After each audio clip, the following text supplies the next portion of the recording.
Hello everyone, welcome to today's Association Roles and Responsibilities webinar. My name is George Lambert, a Regional Manager here at the United States Bowling Congress, and I'm going to take you through today's webinar. Association Roles and Responsibilities. What are they? Let's look into this.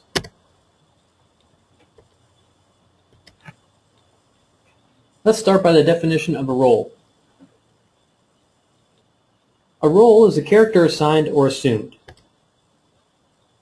A socially expected behavior pattern usually determined by an individual's status in a particular society. So that's our role. What are we going to be doing?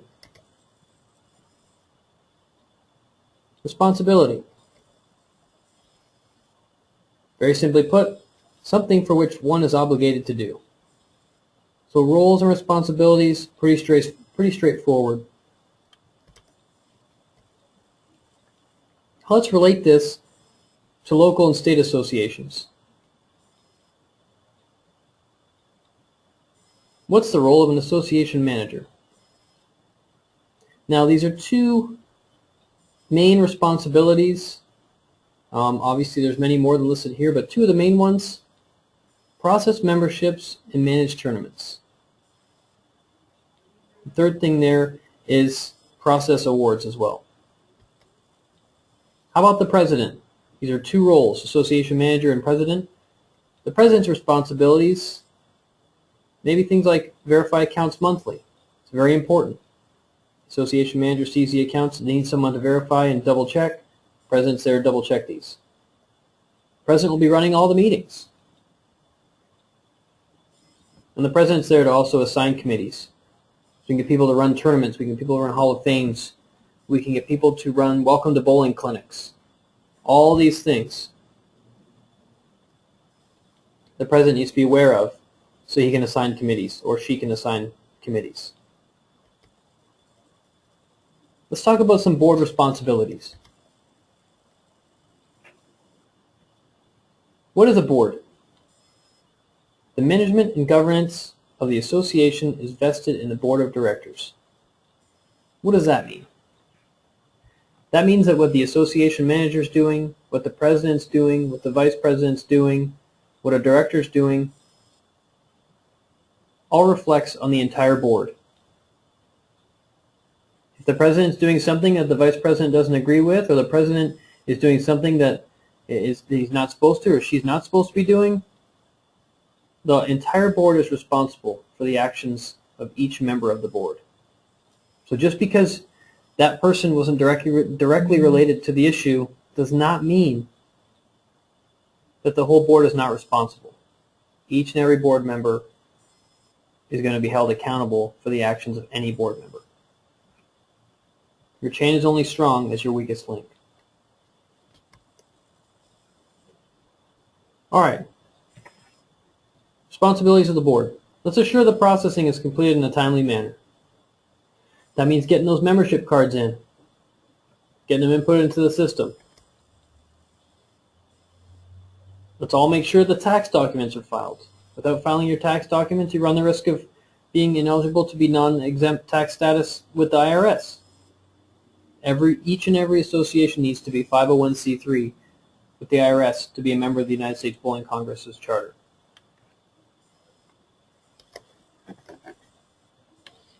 How about the association manager? Everyone knows that the association manager is a higher position from the board.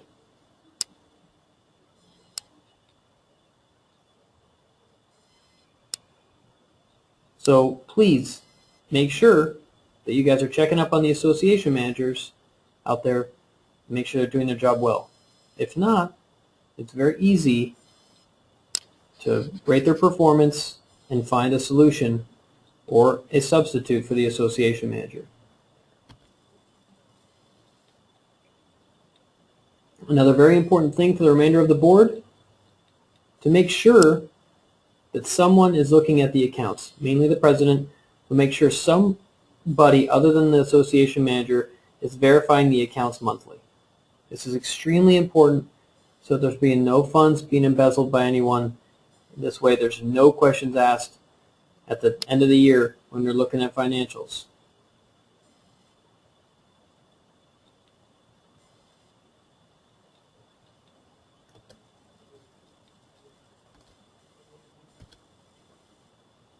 All right, let's discuss meeting processing deadlines. A few of the specifics. Memberships. The other thing that must be processed are awards. Memberships are to be processed 20 days from when they're received from the league secretary. That's 20 days from when the league secretary hands in their membership cards.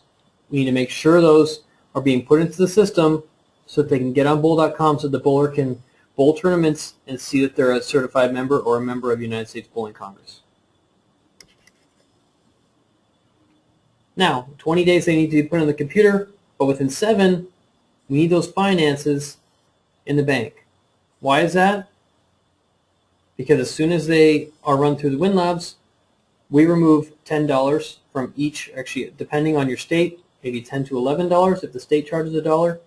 We remove that money usually 2 or 3 times a week through WinLabs automatically via electronic funds transfer.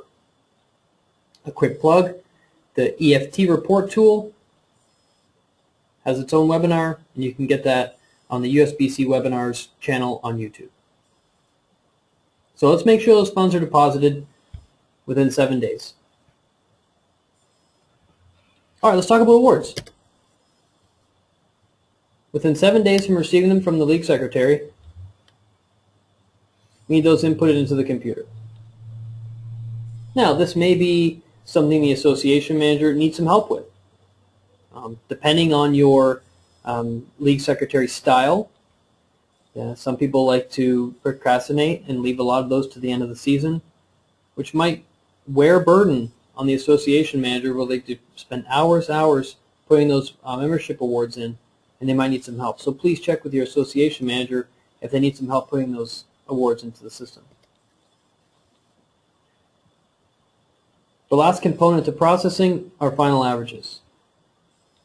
We ask that everyone, whenever they receive the final average sheet from the league secretary, go ahead, take the time, get those into WinLabs so they can get their final averages up on bowl.com. This makes it really easy when they're bowling tournaments.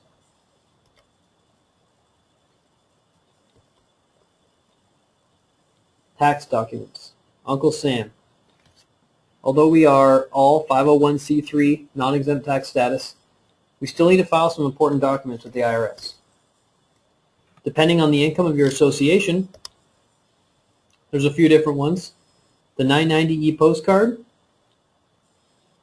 that's the easiest one for under $50,000. And anything greater than $50,000 is the 990EZ. Please keep in mind, if we do have any employees, whether lane certification team or an association manager, or if you pay your president, or if you pay any board members, please keep in mind that if it's above $600, you'll need to file a 1099 for that individual.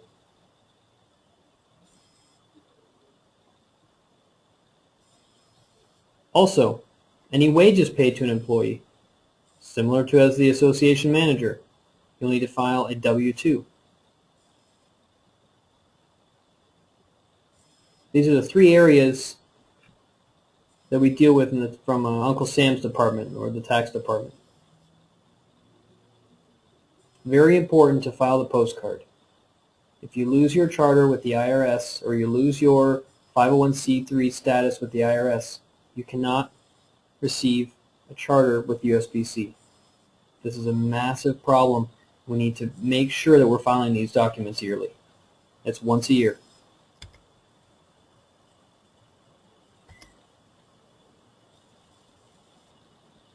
All right, let's talk about reviewing the association manager's performance.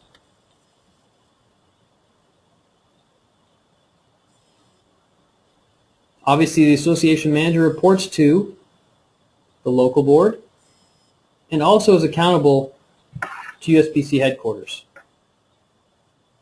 The association manager has a very important role of processing the membership. They have access to the funding that comes in for the membership, so this is why it's important that the president checks over all the financials, make sure everything's kosher. But they are accountable to your board, president, vice president, all the directors, and also to USBC headquarters. Again, this is what we talked about on the last screen with the tax. Make sure you follow federal and state laws on hiring when you hire your association manager, because they are an employee of your local association. So the laws on employment must be looked at and taken into consideration for the association manager.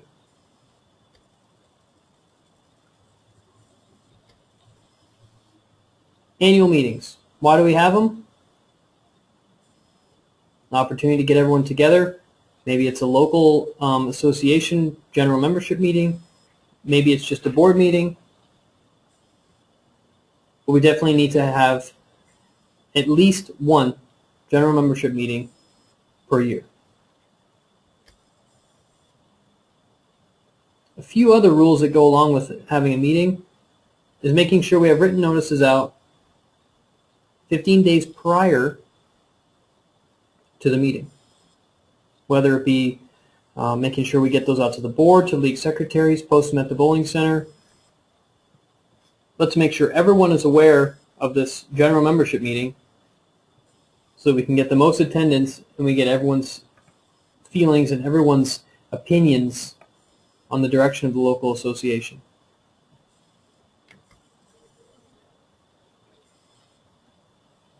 Quorum. Quorum is set in your bylaws. There's a certain number of people that must be present at a meeting for any type of voting to take place. If quorum is not met, there cannot be any voting at the general membership meeting. You can find what your quorum is by checking out your bylaws, which should be available to you and should be available to the board, of course, at all times.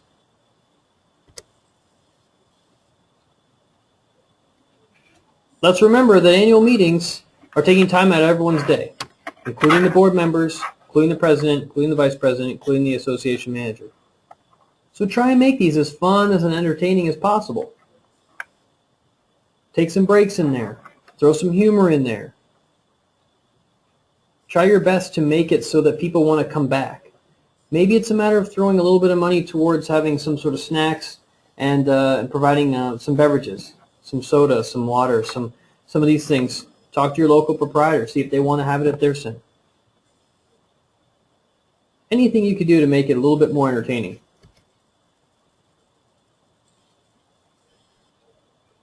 Championship tournament. There's three. There's an open, which anyone can bowl, aside from the youth.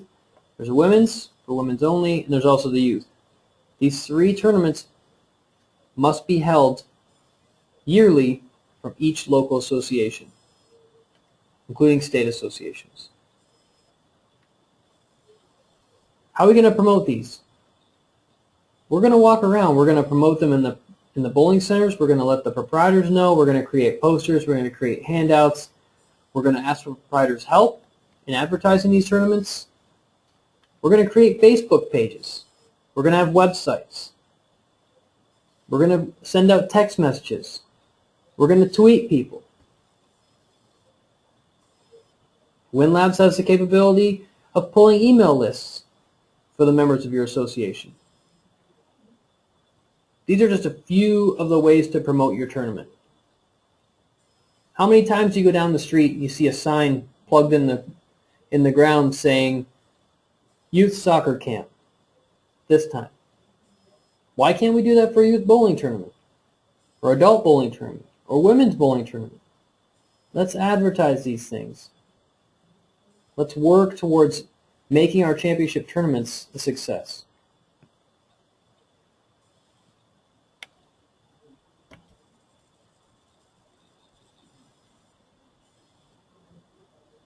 Quickly, we'll discuss lane certification.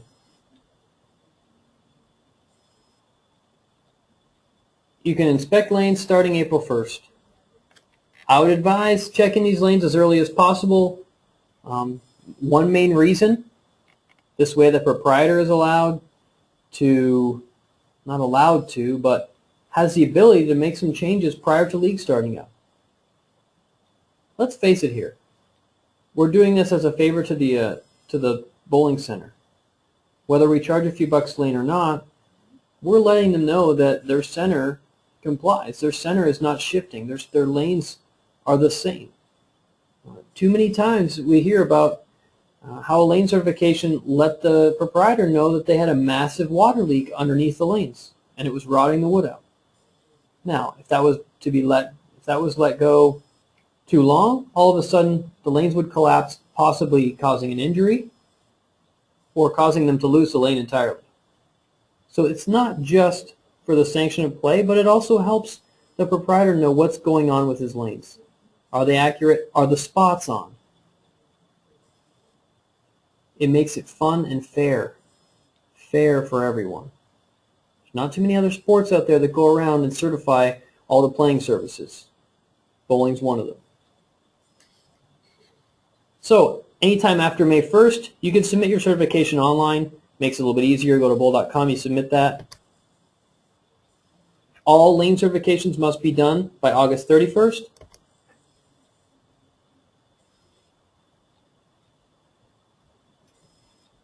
And as I said before, the earlier their inspection allows the center to get some items fixed before the fall leagues begin. So these board responsibilities and requirements of the association. Let's face it, most of these duties are the association manager's responsibility. They've got a hard role. Yes, they're a paid position. They've got a lot of duties they must perform. They need a lot of help. They need a supportive board that's there with them all the time. Please remember, if that association manager makes a mistake or makes some bad decisions along the line, the entire board is accountable for the decisions and the actions of the association manager, not just the association manager.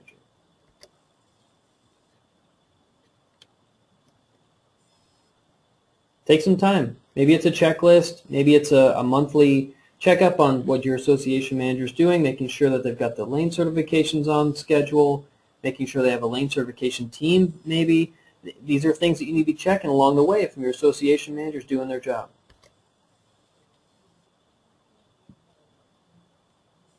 Now here's a $100 million question. How can your association have an impact in the bowling community? How can it? Ask yourself some questions. What are the roles for your board members or of your board members? Do any of these roles help create lifelong bowlers? That's our vision. We want to create lifelong bowlers.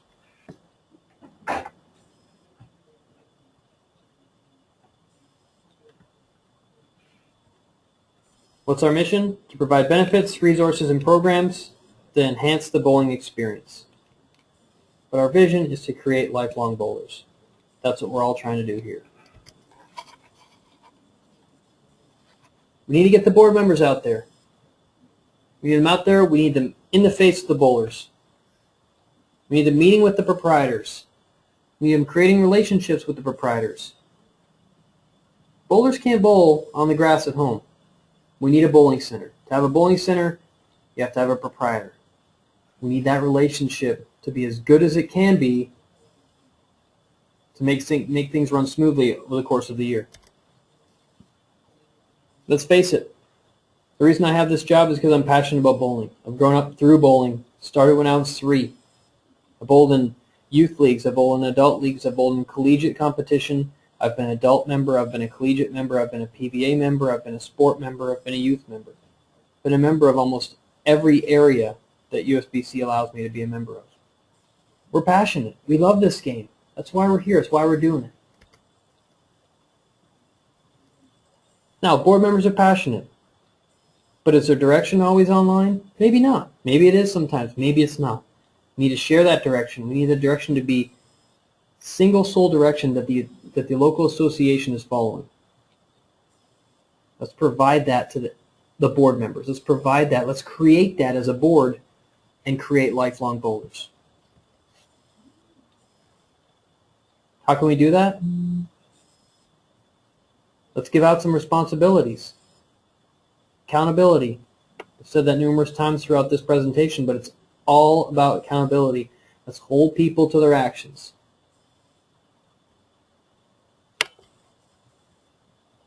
Some of the ways we can monitor this is create some timelines.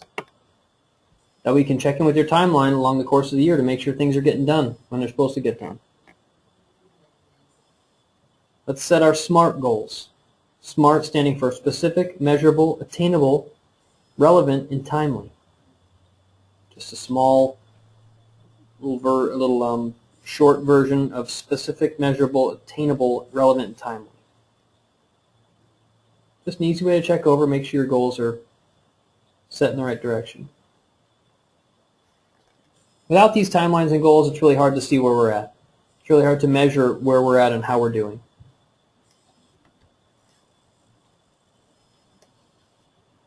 Communication between board members, directors, association manager, president, it's a two-way street. Everyone needs to communicate. Communication nowadays is easier than it ever has been, via the internet, via cell phones, via text messages, via regular phones, via Skype, there's so many different ways to communicate now. It's really easy. Let's talk about a little bit about communication. Websites. Let's get these youth guys out there. You know, the youth, 20s, 30s, they love the internet. Let's put it out there so they can have a look at it. Social media, not just Facebook, that kind of social media, but newspaper. A lot of people still read the paper, whether it be online or paperback. Email. Maybe it's once a day, maybe it's twice a day, but review your mailbox. Make sure you're up to date on what's going on. Make sure you're responding to emails. If you can't respond right away, send a quick reply. If you're out of town, set your auto message to let people know that you're out of town, that you won't be responding to them in a few days. These kind of things are what great customer service is made of. Talked to you earlier about partnering with these proprietors, making sure your relationship is ace. Our number one way to communicate with local associations is the e-news.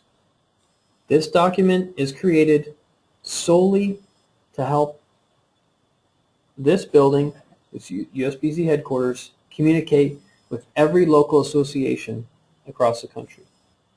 We have a unique sport. There's 3,000 local associations with over 2 million members spread across the country.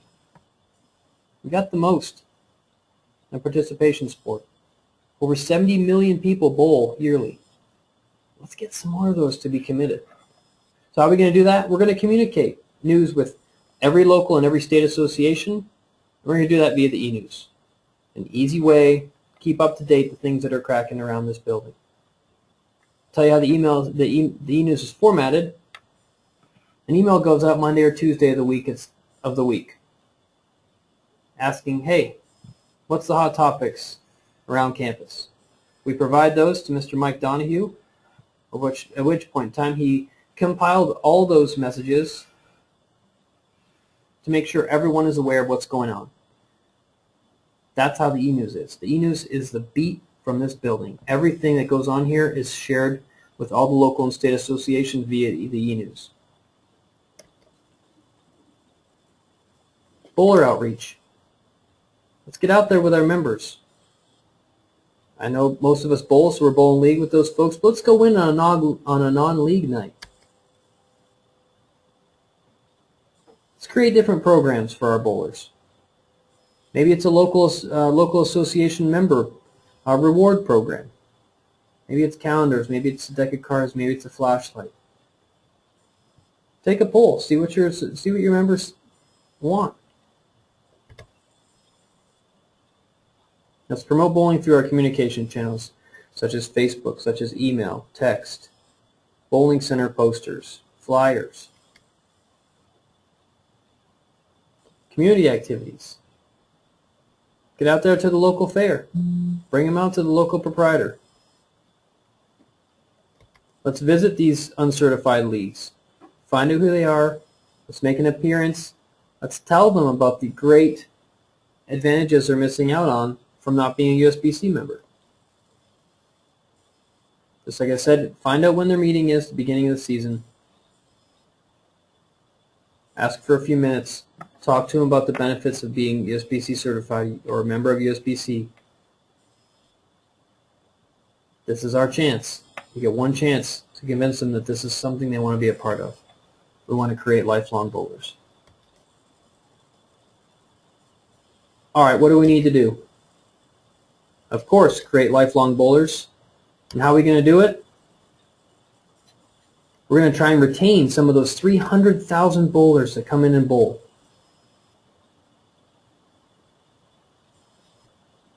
The program is called the Welcome to Bowling Program.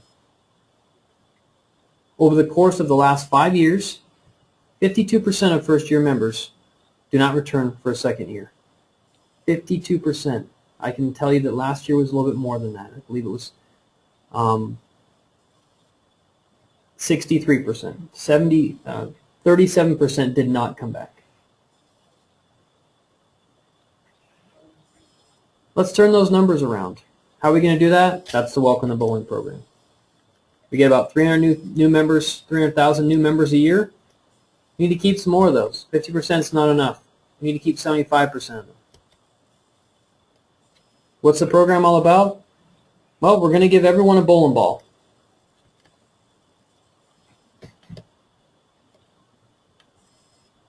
We're going to give them a bowling ball for $59.95 per ball.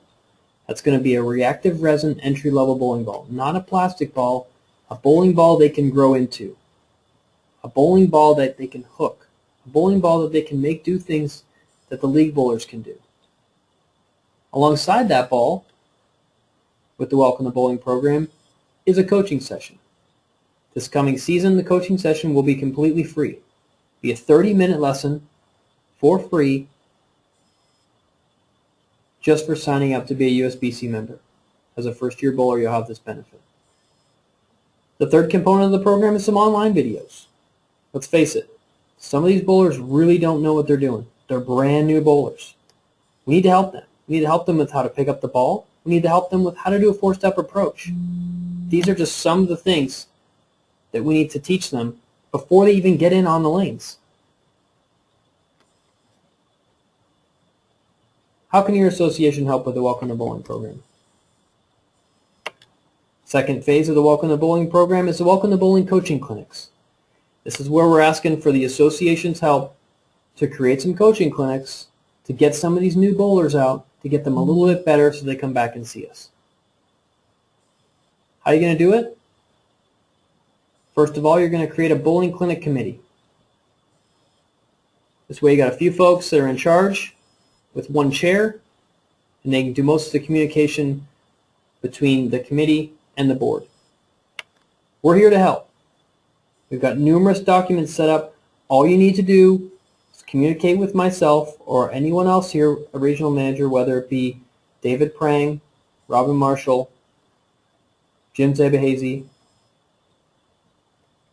or the manager of Association Development, Mike Larson. Communicate with one of us. We will get you all the documents you need to run a clinic from start to finish. There's 14 documents. We give you the coaches within a range. We give you all the bowlers' names within a range. We give you each and every piece that you need to create the puzzle of a bowling coaching clinic.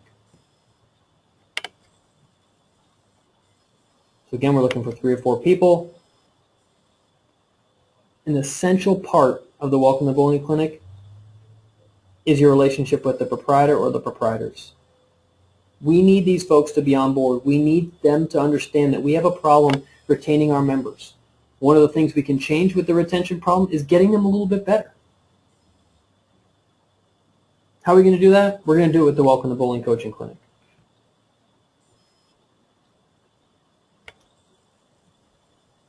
We're going to give you all the contacts for your first-year members. We're going to give you all the contacts for your local coaches. We will provide you with each and every document you need, including timelines, coaching guides, handouts to give your members, your attendees of the coaching clinic. We will give you each and every part that you need to have a successful coaching clinic. This is what we can do. This is how we can change, how we can create new members, how we can keep new members for more than one season. Let's support the purpose of USBC, to create lifelong bowlers. One last thing, very important thing, and you need to remember this. Everyone needs to remember this when they're out there working with the bowlers, working with the proprietors. Attitude is a choice.